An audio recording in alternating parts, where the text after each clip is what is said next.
The outer reaches smelled like recycled air and loneliness when it smelled like anything at all, which was rarely. David Chen had spent enough time in the nothing, as solo surveyors called it, that he'd stopped noticing the particular quality of silence that came from being the only conscious being within light years. His ship, the Nomad, hummed with the ambient noise of life support and propulsion, but those sounds had become white noise months ago. Background static to the comfortable rhythm of solitary existence he'd cultivated deliberately over 3 years of self-imposed isolation from humanity. The survey work was methodical, occasionally tedious, exactly what David wanted. Map asteroid compositions for mining companies, identify resource concentrations, catalog debris fields. Send reports to corporate clients who paid enough to keep him operational, but not enough to suggest his work mattered to anyone particularly. It was honest work that required no social interaction beyond brief text communications every few weeks and supply runs every 6 months. Perfect, in other words, for someone who'd come out here specifically to avoid other people. David was running a mineral composition scan on a particularly promising asteroid cluster when his long-range sensors caught something unusual. A heat signature, faint, regular, definitely artificial. Too weak to be an active vessel, but too persistent to be residual radiation from something long dead. He almost ignored it. Derelicts were complicated. Salvage law was a nightmare. Territorial disputes could emerge from nowhere. And dealing with authorities meant exactly the kind of human interaction David had specifically fled to deep space to avoid. Every instinct screamed to note the coordinates in his log, report it to the proper agencies at his next communication window, and continue his survey. But the signature was strange. Regular enough to suggest active systems, weak enough to suggest those systems were failing. And David had been alone for 4 months since his last supply run. The break from routine was tempting despite the complications. He changed course toward the signature, telling himself he'd do a quick scan and move on. Just curious. Just bored enough that investigating a mystery seemed preferable to another week of asteroid composition analysis. The derelict was smaller than he expected, maybe 50 meters, compact and elegant in design, clearly not human construction. The hull was pitted with micrometeor damage suggesting centuries of drift. Most of the vessel was dark, lifeless, frozen in the absolute cold of space. But one section, deep in what David's scans identified as the ship's core, still maintained minimal power. Life support. Operating on emergency reserves that should have failed decades ago, but were somehow still functional. David docked the Nomad carefully, connected airlocks with the practiced efficiency of someone who'd done this dozens of times on salvage operations. The derelict's airlock was surprisingly responsive, ancient but well-designed, responding to his override codes with smooth precision that suggested quality engineering from whatever civilization had built this vessel. Inside, the ship was a tomb. No atmosphere, no heat, everything frozen in the position where it had died centuries ago. David's suit lights revealed corridors designed for beings roughly human-sized, aesthetics that emphasized curves over angles, and technology that was recognizable in function if not in specifics. A research or scout vessel, David guessed, something small and specialized rather than military or commercial.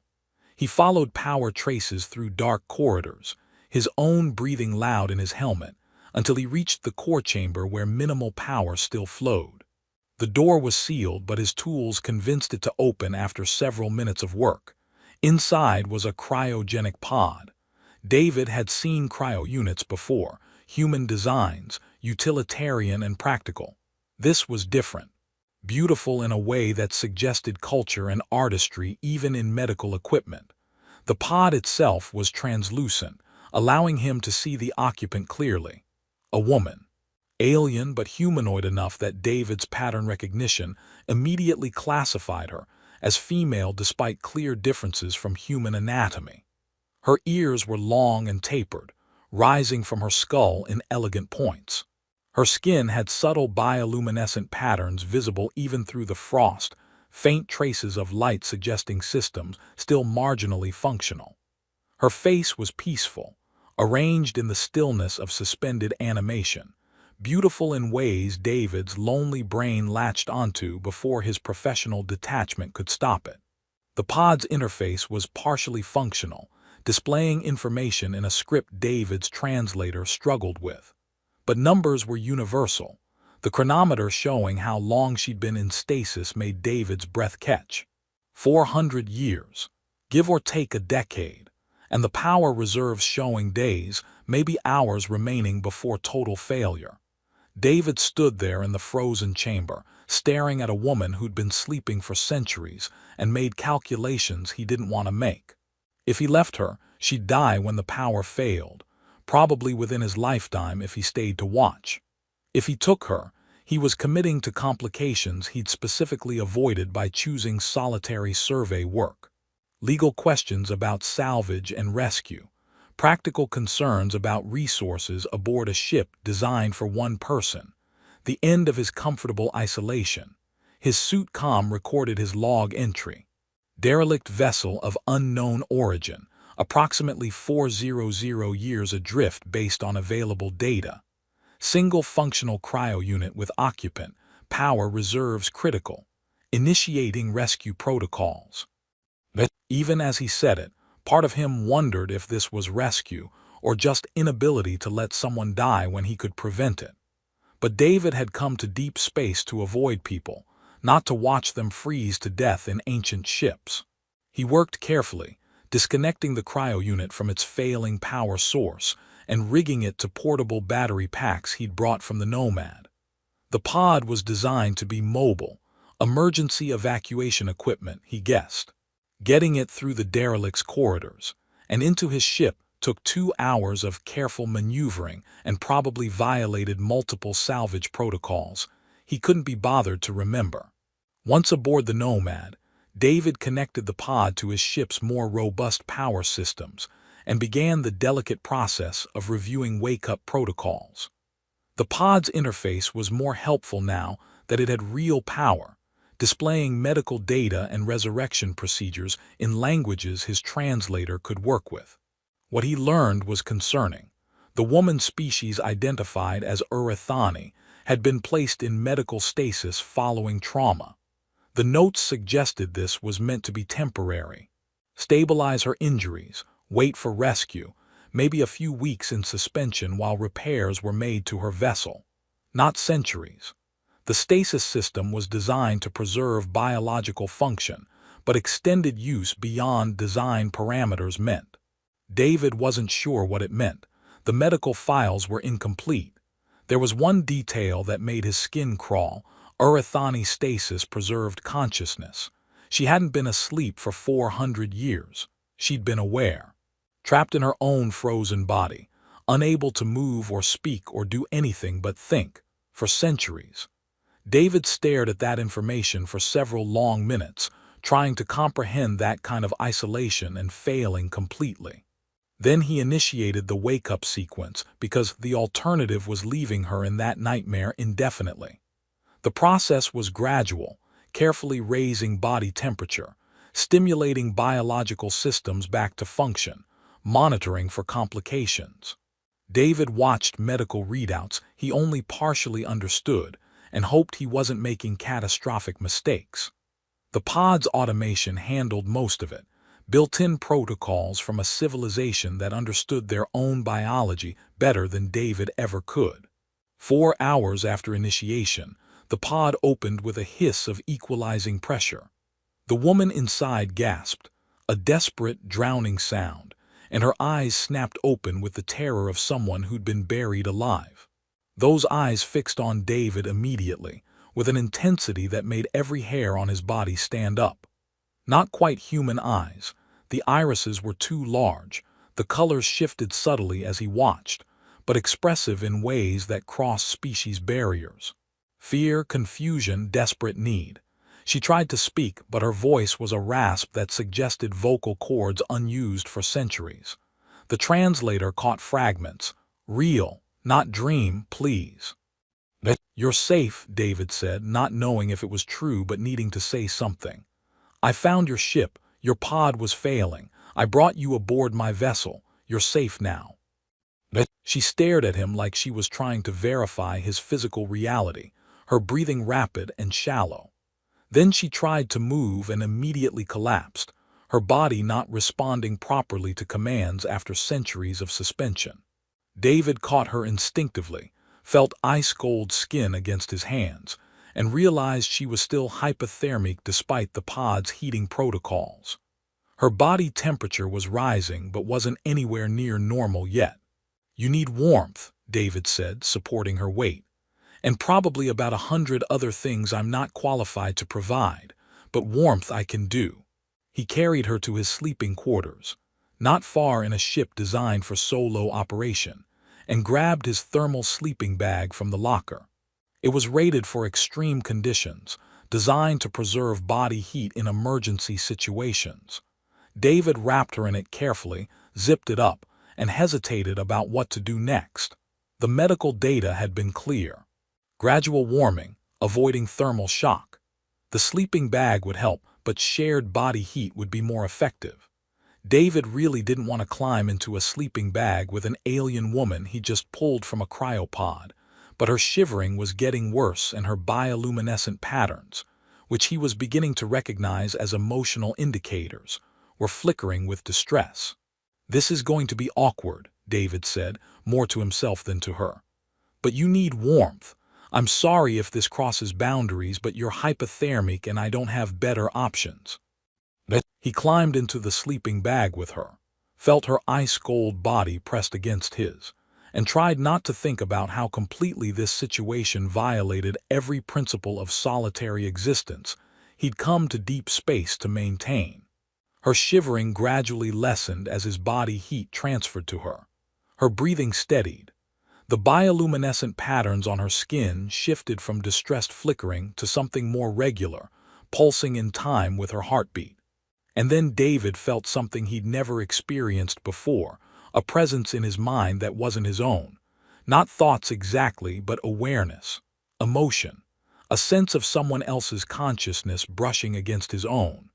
The woman's eyes opened again, clearer now, focused.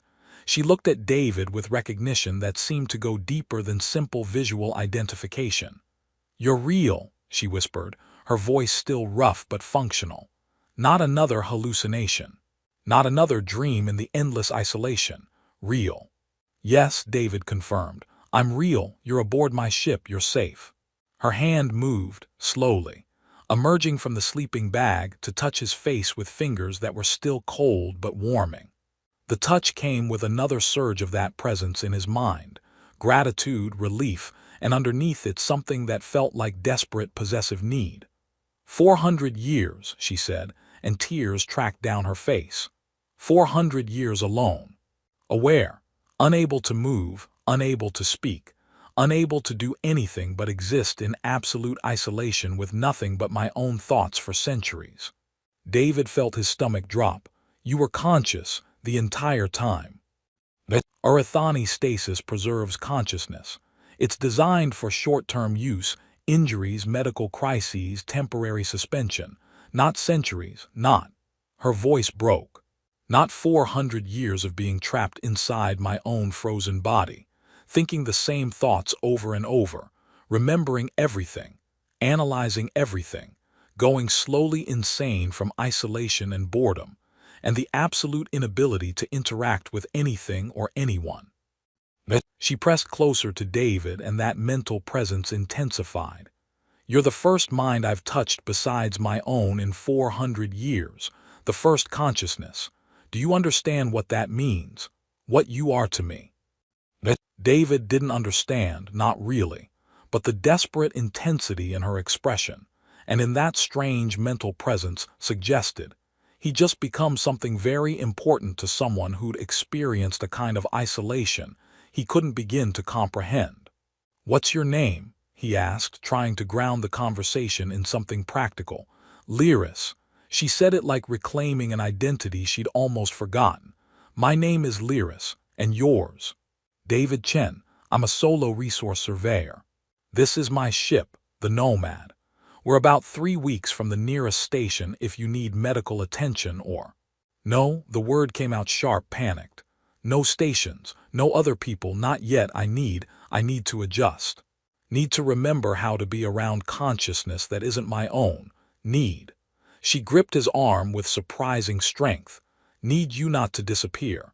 Need to keep feeling your mind near mine. After 400 years of nothing, I can't lose this connection. Not yet, please. David felt the desperation in her mental presence like physical pressure. I'm not going anywhere. We're on a ship in deep space. I'm the only other person here. You won't be alone. Promise me. Lyris's bioluminescent patterns were pulsing rapidly now. Anxiety, David guessed. Promise you won't shut me out. Won't block the mental connection. I know it must feel invasive to you, having an Earthani in telepathic contact, but I can't survive going back to isolation. I can't. Not after finally having someone else's presence to anchor to. David wanted to ask about telepathy, about what exactly she meant by mental connection, about whether he'd consented to any of this. But Lyris was trembling against him, her breathing unsteady, clearly on the edge of some kind of breakdown. Questions could wait until she was stable. I promise I'm not going anywhere, David said. Rest, recover. We'll figure everything else out once you're physically stable. Lyris nodded against his chest, and David felt her consciousness in his mind begin to settle. Less frantic, more like a presence that had found something to hold onto after drifting untethered for centuries. They stayed like that for hours, David's body heat gradually warming her, his mental presence apparently providing some kind of anchor she desperately needed. David tried not to think too hard about the strangeness of having another consciousness brushing against his thoughts, tried not to notice how his own mind was starting to echo with feelings that weren't quite his own. He'd come to deep space for solitude, for escape from human connection and all its complications. And he just invited aboard someone who apparently couldn't tolerate being alone for even a moment after centuries of forced isolation. The irony was almost funny. Almost. Outside the sleeping bag, wrapped in the comfortable darkness of his cabin, David held a frozen woman who was slowly becoming warm, and felt the first tendrils of a connection. The first week after Lyris's awakening established routines David hadn't anticipated needing. She recovered physically with impressive speed. Earthani biology was resilient, and once past the immediate crisis of rewarming, her systems stabilized rapidly. But psychologically, she was fragile in ways that became more apparent as the initial shock wore off. She followed David everywhere. Not obviously, not intrusively, but consistently. When he worked on survey analysis in the bridge, she'd find reasons to be in the same room. When he performed maintenance in the engine compartment, she'd appear with questions about the systems. When he prepared meals in the galley, she'd offer to help with tasks she clearly didn't understand but wanted to participate in anyway. The few times David tried to establish privacy, retreating to his cabin, closing the door, attempting to have a few hours alone, Lyris's distress was immediate and overwhelming. Not because she said anything, because David could feel it through the mental connection that had only grown stronger over their first days together. It wasn't quite telepathy in the science fiction sense. He couldn't read her thoughts word for word, and she apparently couldn't read his. But emotions, intentions, general mental states, those flowed between them with increasing clarity. When Lyris was anxious, David felt it as an uncomfortable pressure in his chest. When she was content, he experienced it as a warm presence he couldn't quite locate in his body.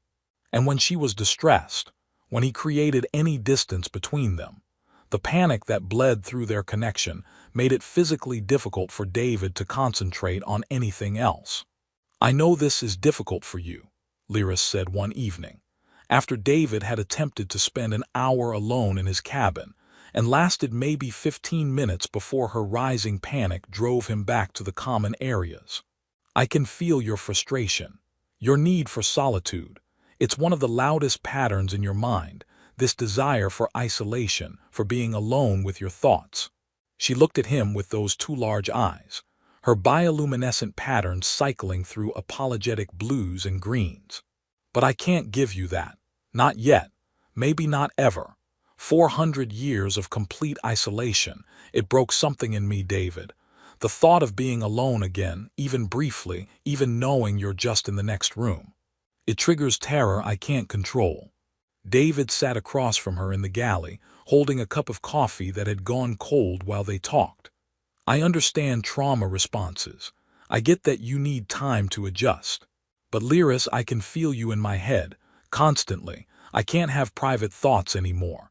Can't process my own emotions without picking up yours mixed in. He struggled for words that weren't cruel.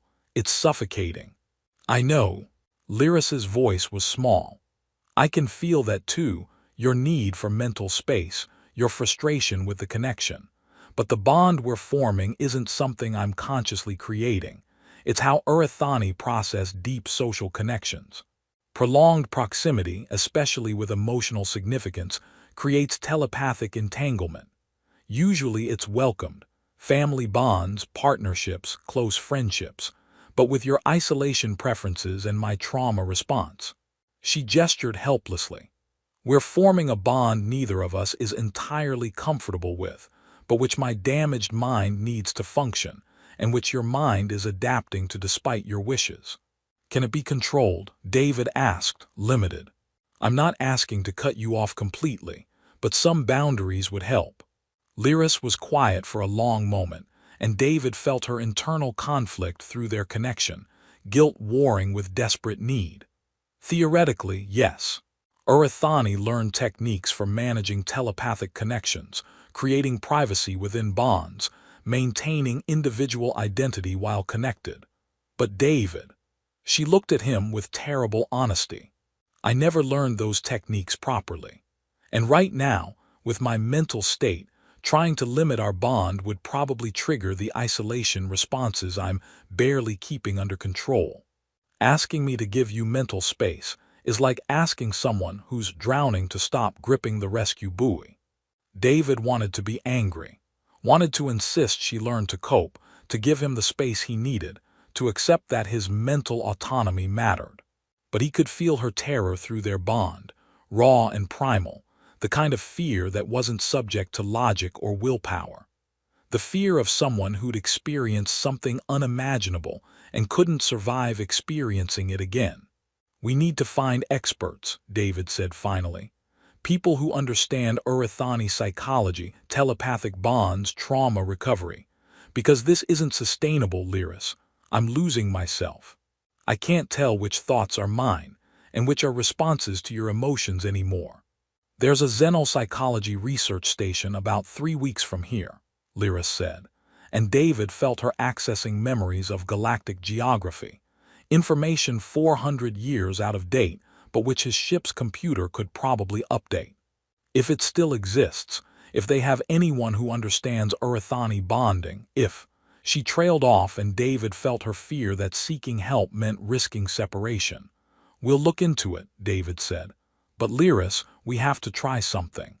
Because what I'm feeling right now, this loss of mental autonomy, this constant awareness of your presence, it's not healthy for me.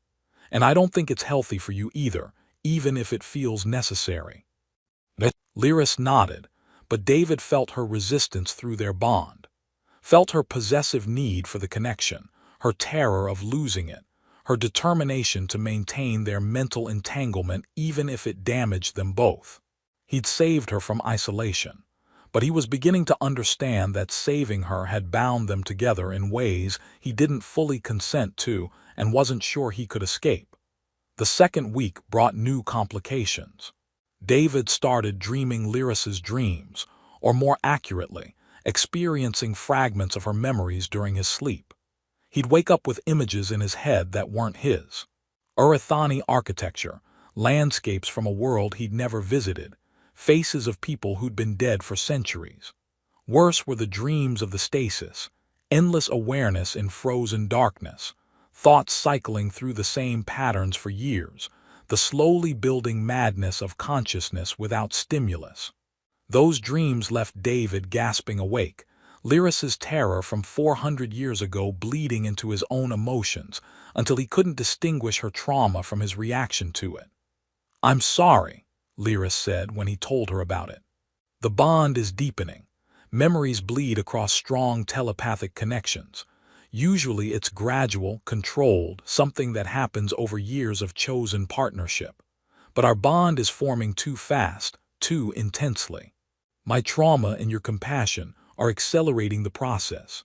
How do we slow it down?"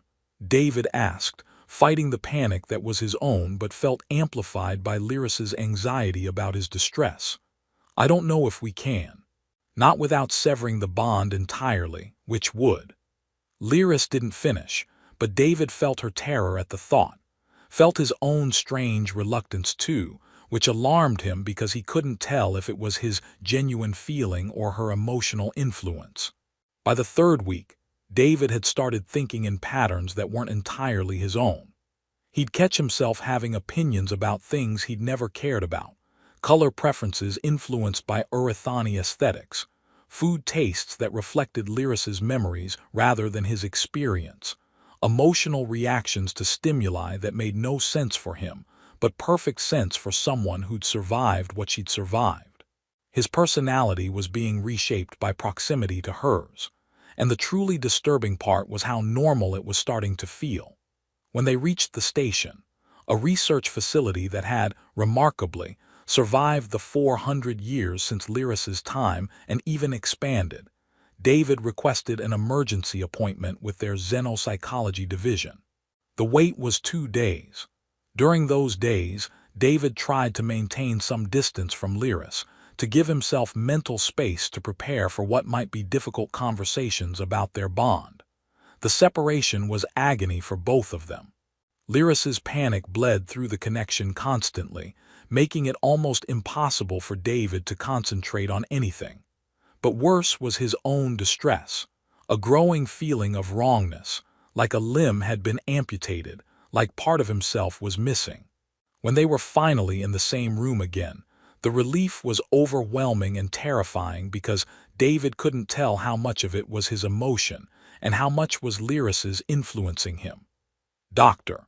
Sarah Kim specialized in interspecies mental contact.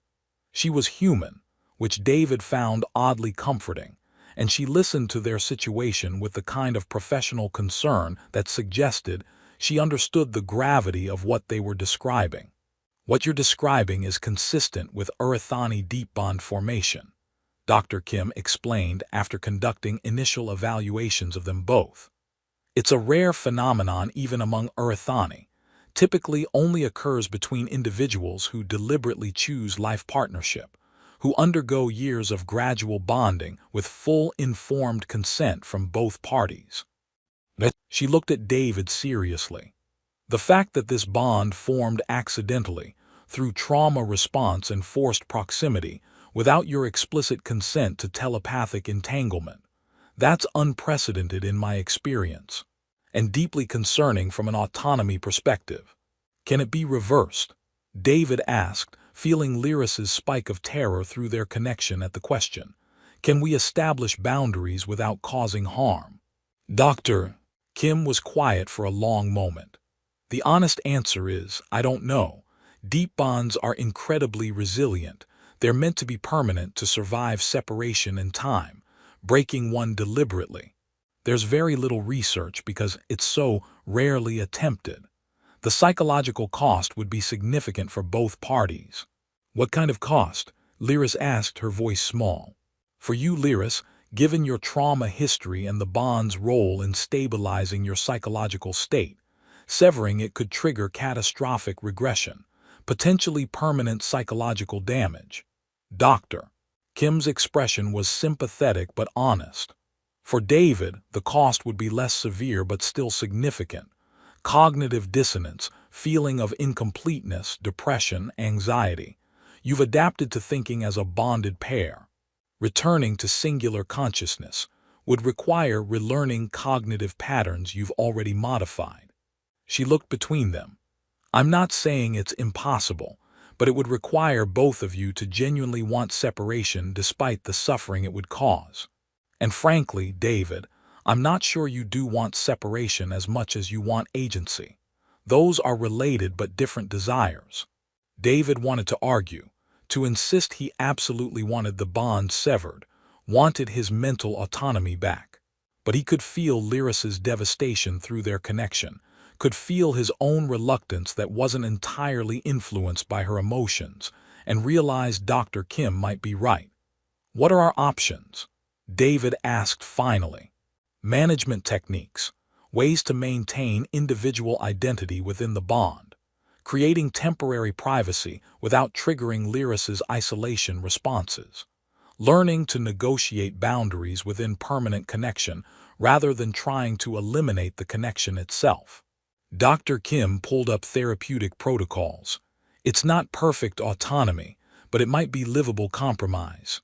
Over the next week, Dr. Kim taught them techniques for navigating their bond, mental exercises to strengthen individual cognitive identity, communication protocols for negotiating when David needed privacy and when Lyris needed reassurance, ways for Lyris to create temporary distance without triggering her trauma responses.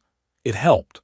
Not completely, not enough to give David the solitude he'd once valued, but enough that he could have thoughts that were distinctly his own, could process emotions without constant interference from Lyris's state.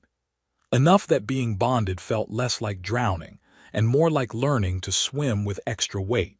"I'm sorry," Lyris told him during their last session with Dr. Kim. "I know this isn't what you wanted. I know I've taken something from you that you didn't offer freely. But David," she looked at him with terrible honesty, "I can't let you go. The bond is keeping me functional. Without it, I'd fall apart completely. I need you, need your presence in my mind, need to know you're there." "I know," David said, feeling the truth of it through their connection. "And I'm angry about it, about the choice being taken from me, about losing autonomy I valued, but I also understand, and maybe." He struggled with the admission. "Maybe I need you too now, not the same way, not from trauma. But I've adapted to your presence. Trying to cut it off would hurt me too." He looked at her directly. "So we're both trapped or both saved. I haven't decided which yet." Lyris's bioluminescent patterns flickered with complex emotions: guilt, relief, possessive satisfaction. "Together," she said. "Whatever we are now, we navigate it together, because neither of us can be alone anymore." They left the station with tools to manage their bond, but no illusion that they'd ever be truly separate again. David set course back toward the outer reaches, toward the survey work that had once meant solitude but would now mean companionship whether he wanted it or not. In the months that followed, they developed a rhythm. David conducted his surveys with Lyris as constant companion, teaching her about resource analysis and asteroid composition.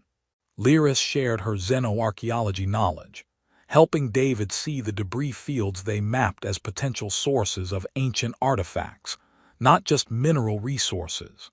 They negotiated boundaries constantly, David needing privacy for certain thoughts, Lyris needing reassurance when her isolation fears spiked. It wasn't perfect. David still sometimes felt smothered by the constant mental presence. Lyris still panicked when they tried to create too much distance, but they adapted. David learned to appreciate the companionship he'd thought he didn't want, found that sharing his thoughts with someone who understood them on a fundamental level had unexpected comfort, discovered that having another perspective on problems he'd always solved alone actually made him more effective.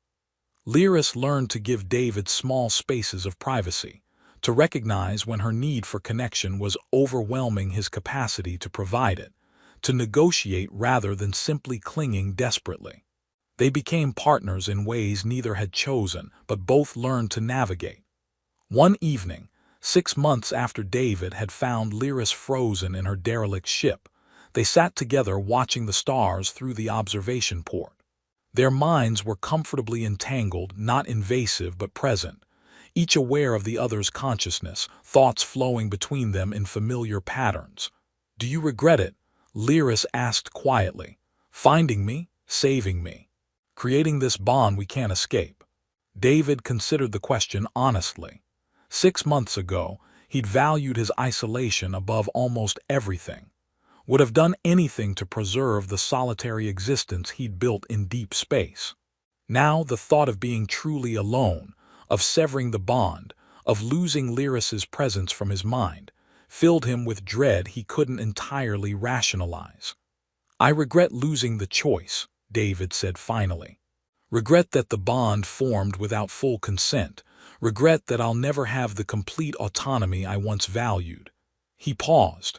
"But regret finding you, regret saving you. No, even with everything that's happened, I don't regret that." Lyris's bioluminescence brightened with relief, and something that might have been love or might have been possessive need. David had learned he couldn't always distinguish them, and maybe that was okay. "I'm not going to let you go," Lyris said, "not for the first time. Not going to let you create distance or cut the bond or push me away. I know that's not fair. I know it's possessive and probably unhealthy. But after 400 years of isolation, I can't survive losing you. Won't survive it." "I know," David said, feeling the truth of it through their connection. "And I'm not going to leave. Not because I can't. The bond's not quite that binding.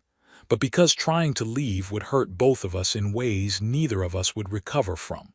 He looked at her, at this alien woman who'd reshaped his entire existence by simply needing him too much to let go. "So we're bound, forever probably, learning to be two minds that can't quite separate." Lyris leaned against him, and their mental connection strengthened with physical contact, thoughts flowing more freely, emotions bleeding together until David wasn't entirely sure where his feelings ended and hers began. "Together," Lyris whispered, "always together, because I won't let you be alone and you can't let me fall back into isolation." David felt the truth